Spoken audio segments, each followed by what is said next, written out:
Everyone, I'm Carlos Fernandez Granda from the Courant Institute of Mathematical Sciences and the Center for Data Science at NYU, and today I'm going to talk about overfitting in linear regression. This is a lecture for the NYU AI School. The goal here is to understand overfitting in linear regression using basic concepts in linear algebra, such as subspaces and projections. Hopefully, this will illustrate how important it is to understand linear algebra well in order to analyze machine learning and statistics algorithms and models.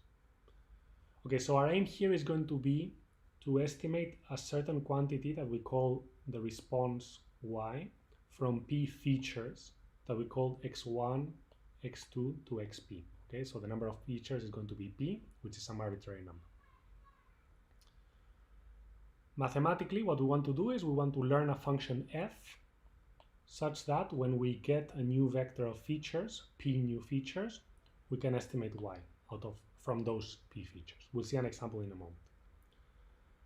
We're going to be focusing on linear regression, where we make the assumption that we want to learn a function that is linear. So it's just going to be a weighted sum, okay, and these weights are going to be fixed, of the features, and that's what's going to give us the prediction. Okay, a technical side note is that usually you would do some kind of preprocessing on these features where we center them and we normalize them, but I'm not going to go into detail there. You can refer to any any textbook on linear regression for those details. They're not very important for the points I'm trying to make here.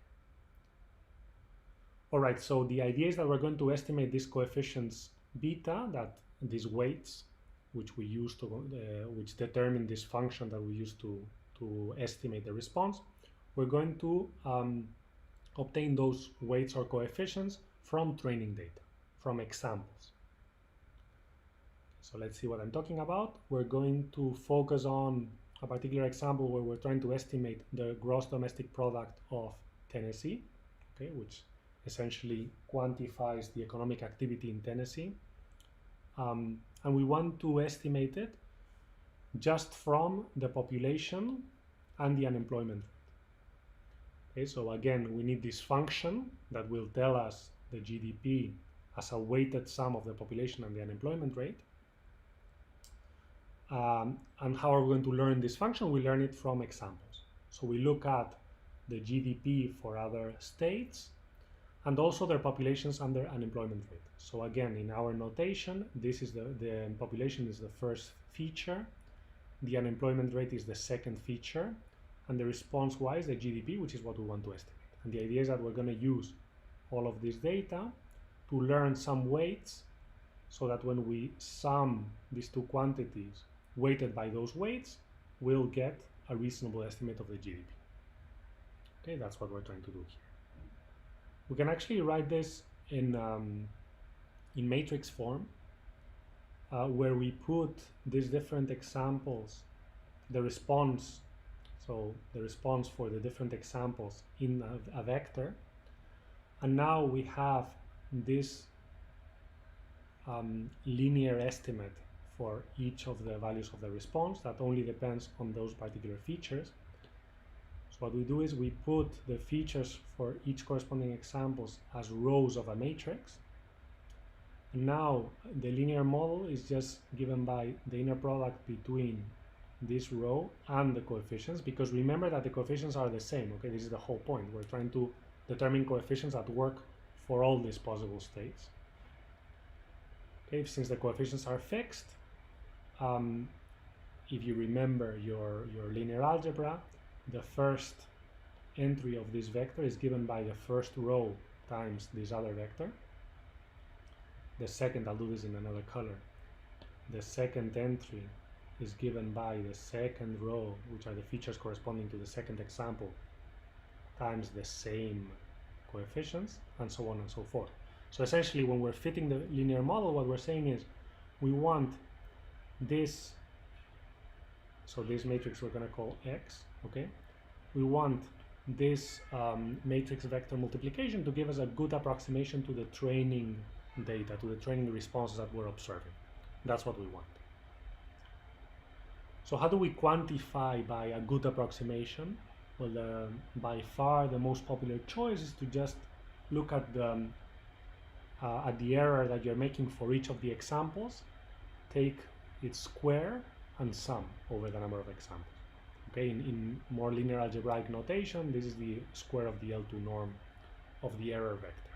But really what we're doing is we're quantifying the energy of the error by summing the square of the individual errors. The estimate that we achieve by minimizing this sum of squares error is called the ordinary least squares estimate in statistics. Okay, this is if you fix beta so that the sum of squares of the error, so here I've missed a square there, it doesn't really matter whether you put a square or not, you're going to get the same coefficients. That's called the ordinary least squares estimate, or the minimum least squares estimate. And that's what we're going to be focusing on today. So this is a very simple drawing of the least squares estimate, or the OLS estimate if you want, to use this notation that people in statistics really like, OLS. Here we only have one feature, and we're trying to estimate y, and this shows you that essentially we're only learning one coefficient, which is the slope of this curve, of this the slope of this line, and this is the estimate. Okay, for each value of the feature, for example 0.8, this would be our estimate of y for 0.8. Once you have the coefficient, you can estimate y for any possible value of the feature. Of course, in our case of interest, you don't only have one feature, you have many features. Okay, so this is more difficult to show on a graph. Okay, so let's go back to our example. The coefficients for the population and for GDP, once you solve this least squares problem, are equal to 1 and to minus 0.1. Here I have to again point out that when we do this fit, we're actually normalizing and centering the data. Again, that's not super important for what for the concept that we're discussing here, but this is just so you know, so that these two coefficients are actually comparable. So it turns out that the GDP is roughly proportional to the population, and it's actually, most of the estimate is given by the population when you do this weighted average. But unemployment also has a significant effect, which is a negative effect. So the more unemployment, the less GDP a state seems to have. Okay, so if we look at the response estimates for our training data, which are this, and also our test data, which is Tennessee, we have a pretty reasonable fit, especially taking into account that we only have two features. Okay, and the estimate for the GDP of Tennessee is actually not that far. Okay, so here we have a reasonable estimate. Okay, so now we're going to use linear algebra to try to understand some properties of this least squares estimate, okay, in linear regression.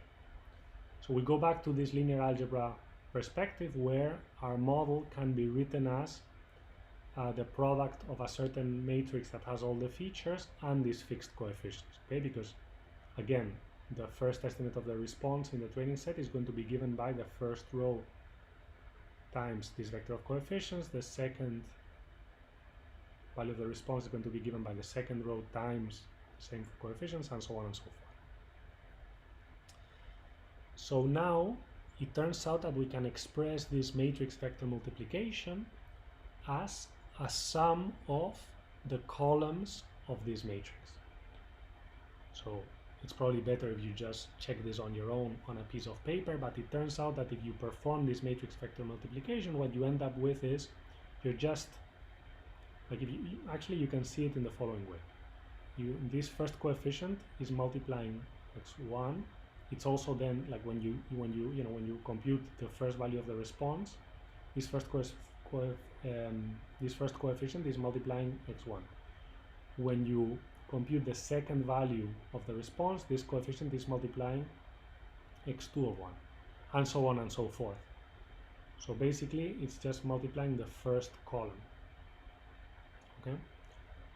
The same happens when you look at the second coefficient, this second coefficient is just multiplying the second column when you perform the matrix vector multiplication. So that is why you can actually express this matrix vector multiplication as just weighting the first coefficient, weighting the first column by the first coefficient, the second column by the second coefficient, the pth column by the pth coefficient. To simplify notation here, I'm calling the first column of the matrix S1, the second of the column of the matrix X2, up to XP. So this basically means that when we're fitting a linear model, we're basically expressing the responses in our training set as linear combinations of the features. Okay, that's it, of vectors that contain each of the P features. These linear combinations, if like to use a linear algebraic concept, form a subspace, or geometrically they form a plane or a hyperplane. So imagine that you have just two features, x1 and x2. Okay, I have drawn these features in a three-dimensional space here. Okay, like this would be an example where you would have three examples, two features and three examples. So now in that case, here each of these vectors would have three entries.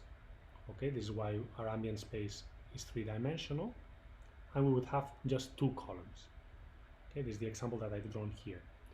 And what I'm trying to show here is that every possible value of the response given by a fixed value of the coefficients is on this pink plane. That's what you're constrained to because of your value of your features. Okay, those are the possible values that you're going to obtain when you're approximating the response on the training set. The response in general is not going to be given exactly by the linear combination of the two feature vectors. Okay, it's going to be out of this plane. You cannot express it exactly as a linear combination of the two feature vectors. And what we've just said is that we're going to pick the linear combination that is closest to the response. So the point in this plane, okay, that is closest to this green point. If you remember your linear algebra, you will now realize that that's exactly the projection of the response onto the plane, and this plane again is the plane of all possible linear combinations of the feature vectors. So this means that we can interpret this least squares estimate as a projection of the training response vector onto the training feature vectors. And that is going to be quite useful to explain overfitting in linear regression, as we'll see in a moment. But for a moment, imagine that the linear model is true. Okay, there is a true vector of coefficients such that the response is given by a linear combination of the features, okay, and that linear combination is weighted using this true coefficient vector. And then also imagine that the test data follows the same model, and basically the response in the test data you observe is equal to a linear combination of the test features, and the coefficients are given by exactly the same coefficients as in training. If that were the case, under the assumption that X is actually full rank and you have more examples than the number of features, but that is you obviously need more data than the number of features. In that case, your prediction would be perfect. You would be able to find the vector coefficients and you would get a perfect estimate of your test data. But of course, this is never going to be the case. You're never going to observe data that follows a particular model, no matter what model that might be, because you're always going to have inaccuracies in your data or part of the response that can actually not be explained with the features that you have. Okay, as George Box said, all models are wrong, but some are useful. And linear regression models are often extremely useful, but they're obviously not going to hold exactly. Here we're going to model this situation by expressing the response as a linear combination of the features plus some noise that just captures the nonlinear stuff that we cannot express as a linear combination, or also just some random noise that is not related to the features. Okay, and now we're going to ask ourselves, what does the training error look like under this model? Because that will give us some important insights into when overfitting happens for linear regression. Okay, so again, remember, we have shown that when we're doing linear regression, essentially what is happening with the training set is that we're projecting this training response onto the feature vectors that we have in our training set. Okay, so this is what I'm expressing here. Our estimate is just the projection of the response, and this projection is happening onto this plane of spanned by the feature vectors, of linear combinations of the feature vector.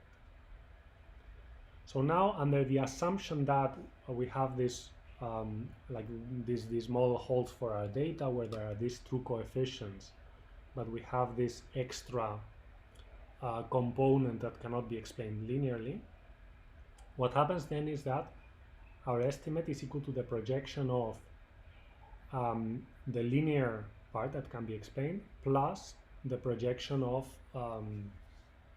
this additional component.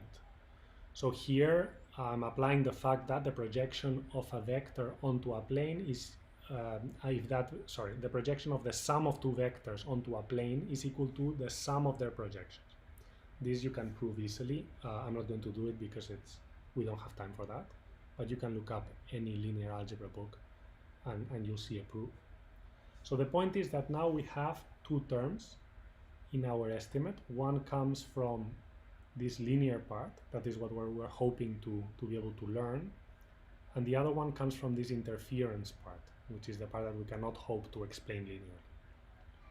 So now I want you to think for a moment, and if necessary pause the video. What is this projection equal to? Okay, so if we go back to our picture, the projection means that we take a vector that is no matter where and we put it onto this plane. The thing is that by definition this guy is a linear combination of the columns of X, right? We have shown that when we have a multiplication of a matrix X times some coefficients, essentially what we're doing is a linear combination of the columns. So this guy is actually already inside. It's somewhere inside this plane. So when we project, what happens? Think about it for a moment. Well, what happens is nothing. Essentially, we obtain the same point because it's already inside the plane. That's obviously the point in the plane that is closest. So here, this sum is just equal to the linear part itself plus the projection of the part that we cannot explain. So if we look at our error, our training error, which is the response minus the estimate, it's going to be the truth. Okay, this is the response according to this model that we're applying to analyze this, minus this guy, which is the estimate. So this is going to cancel out the linear part. We're not going to make an error on the linear part. That part we're going to estimate very well. We're left with this additional component minus its projection onto the plane. And this is going to allow us again to analyze what the training error is going to be equal to under some quite mild assumptions. So let's assume that this component that is not linearly explainable has a total energy equal to sigma squared. This is just some arbitrary notation. People like to use sigma squared for noise in statistics and signal processing, and that's what I'm used to. Okay, but that's basically just how large this component that we cannot explain is. And we're going to think that it's equally spread in all n dimensions. This essentially expresses that it's not related to the linear part. Okay, it's completely unrelated to the features. Okay, it's spread in all n dimensions. So how much energy is going to be captured by this subspace, this plane, this hyperplane of p dimensions? Okay, think about it for a moment. Well, just P over N, right? Because that's the fraction of the space that is inside that hyper P. Okay, so the projection of C, so again, this, what am I getting at? If I think about if Z has a total energy of sigma squared, how much energy is in this projection? Well, I'm in an ambient space of dimension n because that's the number of examples. Okay, so the total energy is sigma squared. I mean, a total dimension, like the total number of dimensions is n. And I'm projecting onto a plane that has dimension p. So the energy that is going to be preserved is going to be p over n times the total energy. So now we have that our training error is going to be sigma squared minus sigma squared and p over n. Okay, this is exactly what I wrote there.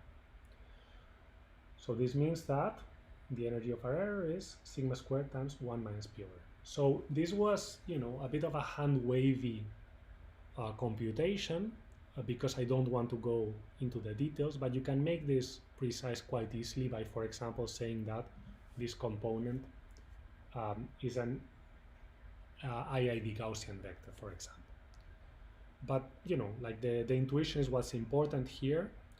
If this component that cannot be explained is equally spread out in all dimensions, then it's going to have an energy that is going to scale with p over n. So now we're going to notice two things. The first thing we notice is that when the number of data is roughly equal to the number of features, so n is equal to p, the training error is very small. In fact, it cancels out exactly when p is equal to n. So now I want you to think, is this a good thing? Is this good news for a model? Like if you realize that you have a number of data that is more or less equal to the number of features and you perform this computation and realize that the training error is going to be extremely small, are you happy with this? Again, maybe pause the video and think about this for a moment. Well, you're not going to be happy. In fact, you're going to be quite upset because, again, by definition, we cannot explain C. We shouldn't be able to explain C with our model, and if our error is less than sigma squared, then we are explaining Z. We're overfitting the part that we cannot explain, so that's obviously not going to generalize to our test data. So this is very bad news.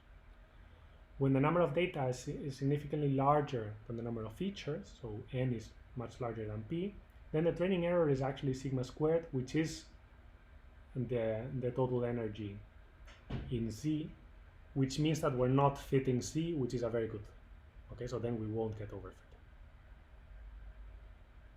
This is essentially the key observation that we arrive at, and the way we have been able to arrive at it is by understanding that the training error is basically the difference between the response vector and a projection onto a p-dimensional subspace.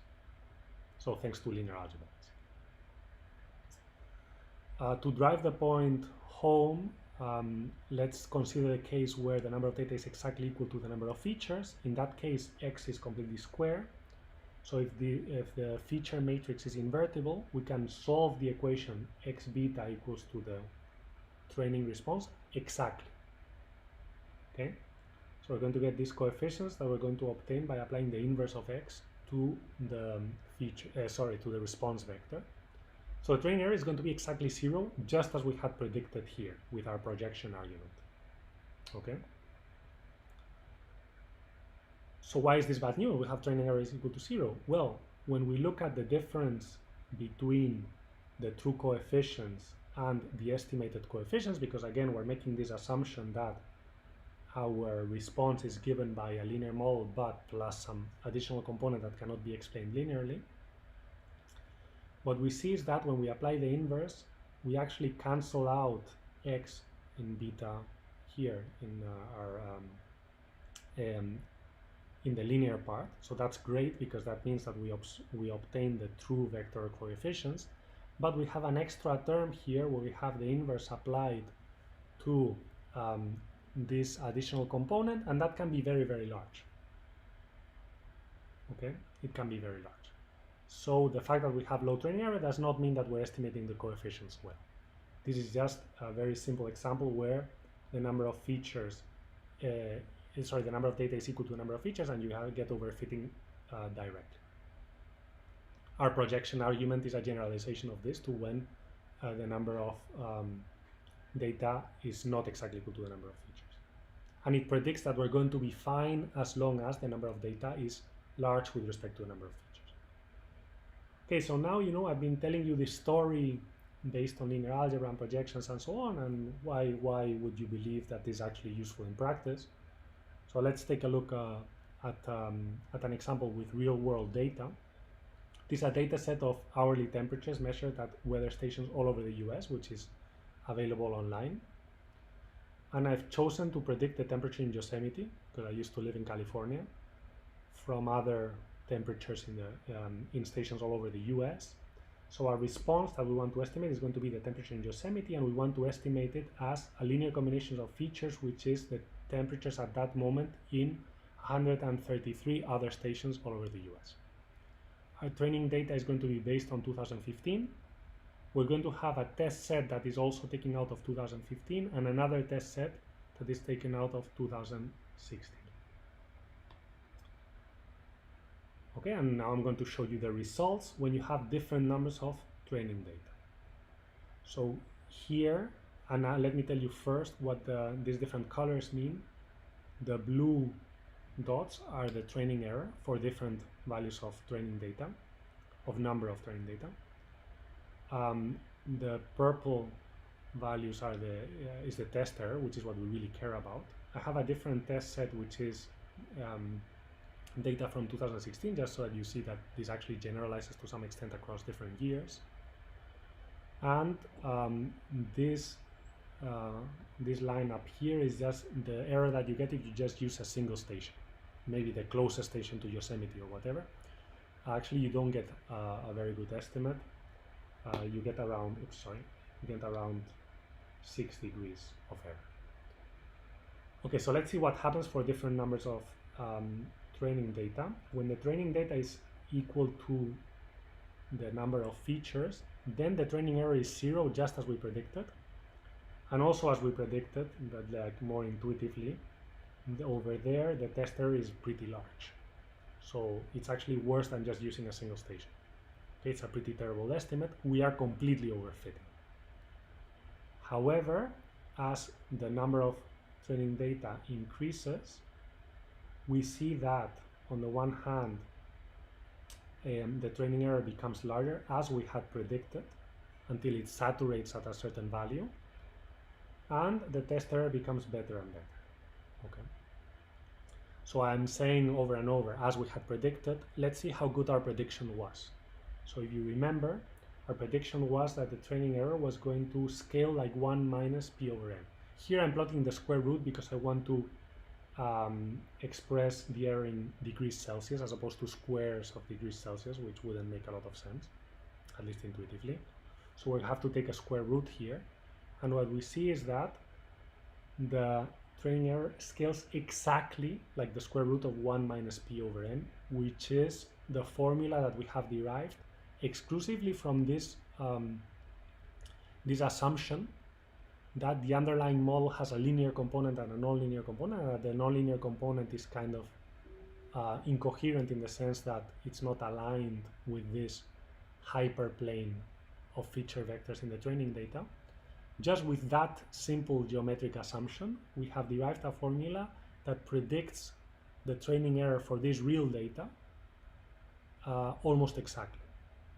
So just so that you see that this linear algebraic argument is actually very powerful.